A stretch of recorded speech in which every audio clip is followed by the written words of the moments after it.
In this video, we're going to learn about reflection, rotation, and translation. So if we have a problem like this that says, how has the figure been transformed?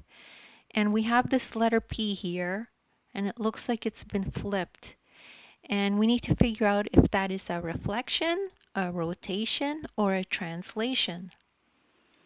So it looks like this has been flipped, right? So when you flip something like this, downward, it'll look like that. And then you could also flip it this way. And if you flip it that way, that's how it would look.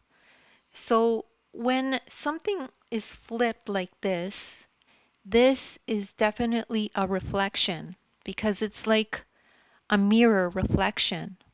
It's totally flipped, right? So let's look at the other categories.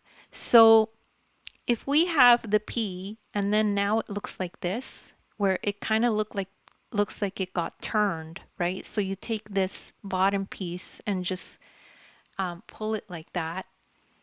That looks like it's a rotation. It's been rotated or turned, right? Then the next one, if we have a P and it's just been slid across and it looks exactly the same, but it's in a different location, that is a translation. Okay, so that's how you remember these terms. And don't worry if you don't understand this, you could just rewatch the video. There's links in the description to other videos of mine that are like this if you need extra help. As well, you could download the ebook. In the ebook, there's this exact lesson in there, and you could follow along in the ebook as you watch the video. Please remember to like and subscribe, and thank you so much for listening.